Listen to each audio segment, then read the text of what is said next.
ये हमारे कुछ गुनाहों की सजा भी साथ चलती है, ये हमारे कुछ गुनाहों की सजा भी साथ चलती है। हम अब तन्हा नहीं चलते, दवा भी साथ चलती है। और अभी जिंदा है माँ मेरी, मुझे कुछ भी नहीं होगा, क्योंकि मैं जब घर से निकलता हूँ तो दुआ भी साथ चलती है, ये दुआ भी साथ चलती है।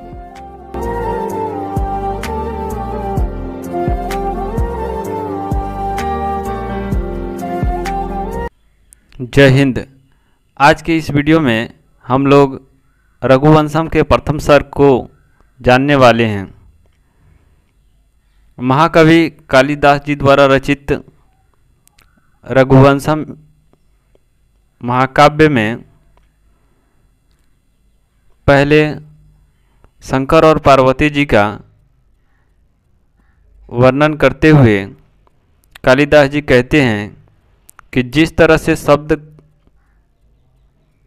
का अर्थ नहीं रहने पर कोई अर्थ नहीं होता है, और अर्थ का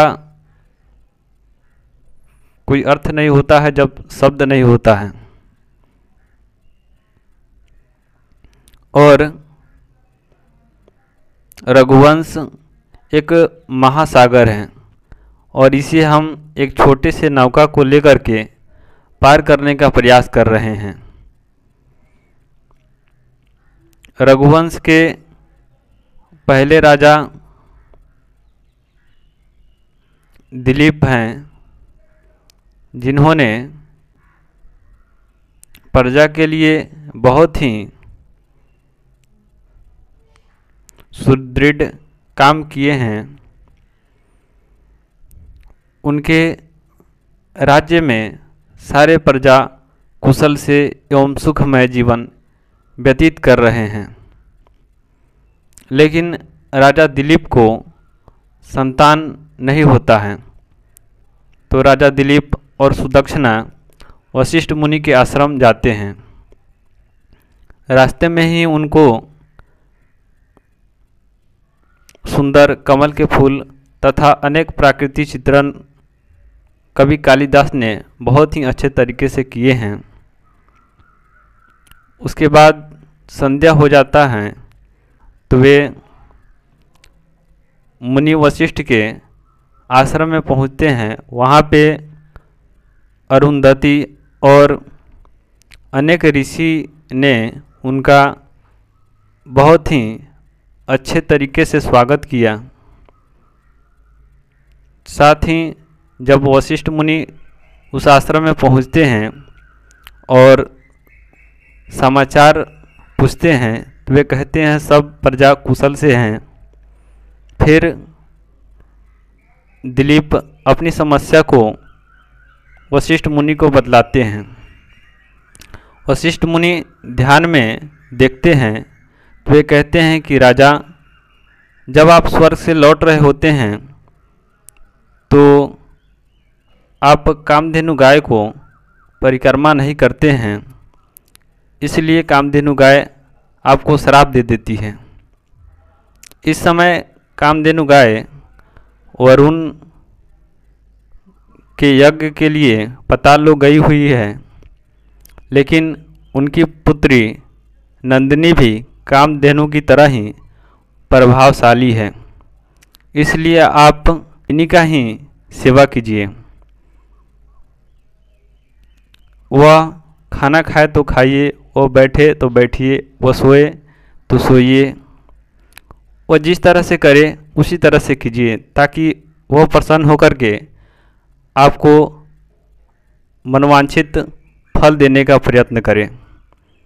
इसी को प्रथम सर्ग में महाकवि कालिदास ने अच्छे से वर्णन किया है।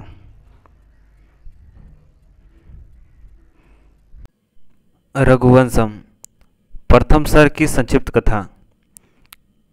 कवि कुल शिरोमणि महाकवि कालिदास सर्वप्रथम शिव पार्वती को प्रणाम करके रघुकुल का वर्णन करते हैं। भगवान सूर्य के पुत्र मनु सूर्य वंश के प्रवर्तक हुए और उन्हीं के वंश में भव्य मूर्ति बुद्धिमान प्रजावत्सल राजा दिलीप हुए। राजा दिलीप को संतान नहीं थी, अतः समस्त भूमंडल के एकमात्र राजा होते हुए भी वे बड़े दुखी रहा करते थे। एक दिन राज्यभार अपने मंत्री को सौंपकर महारानी सुदक्षिणा को साथ लेकर उन्होंने अपने कुलगुरु महर्षि वशिष्ठ के आश्रम को प्रस्थान किया। मार्ग में सुंदर वन तथा कमलयुक्त तालाबों की शोभा देखते हुए तथा हरिणादि पशु पक्षियों की मनोहर वाणी सुनते हुए और अपनी ग्रामीण प्रजा की भेंट को स्वीकार करते हुए सायंकाल में ऋषियों से भरे हुए गुरु के आश्रम में पहुँचे। राजा के आश्रम में पहुँचते ही सभ्यों ने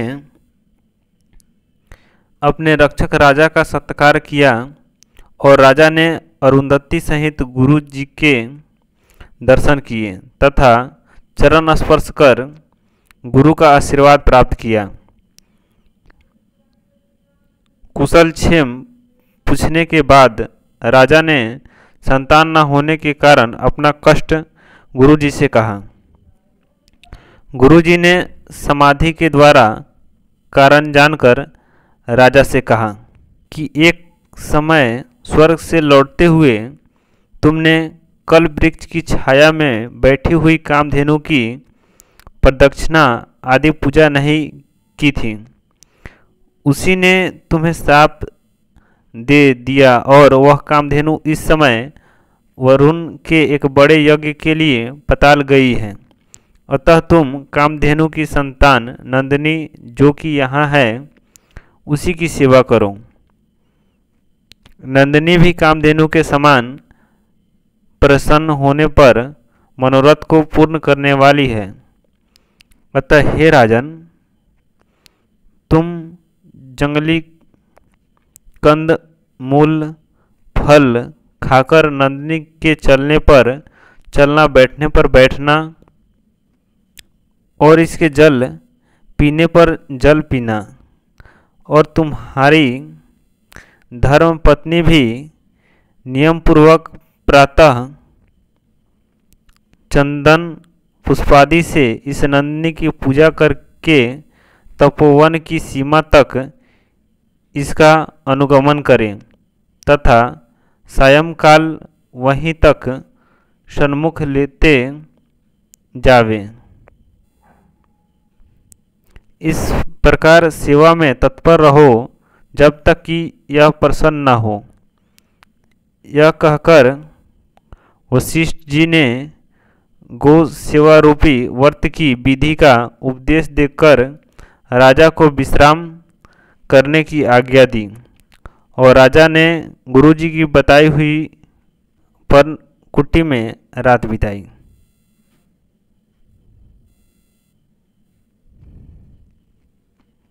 आगे इसके ऑब्जेक्टिव क्वेश्चन को देख लेते हैं। रघुवंश महाकाव्य का रचयिता कौन है? कालिदास। रघुवंश महाकाव्य कैसा काव्य है? पद काव्य।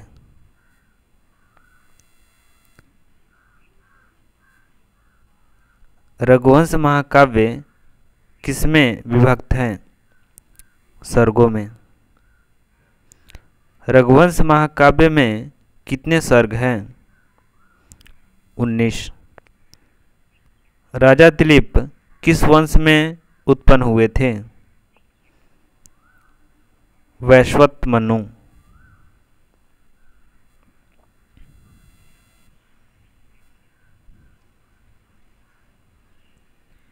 महाकवि कालिदास किस अलंकार के आचार्य माने जाते हैं? उपमा अलंकार। महाराज दिलीप की पत्नी का क्या नाम था? सुदक्षिणा।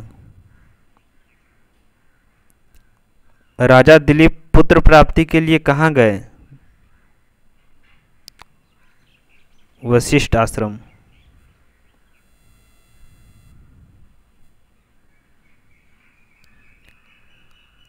रानी सुदक्षिणा नंदिनी की पूजा किससे करती थी? चंदन से, माला से, पुष्प से, उपर्युक्त सभी से। उपर्युक्त सभी से हो जाएगा। राजा नंदिनी की इच्छानुसार क्या करते थे? रुकने पर रुकते थे, बैठने पर बैठते थे, चलने पर चलते थे, उपर्युक्त सभी। तो इसका उत्तर उपर्युक्त सभी हो जाएगा।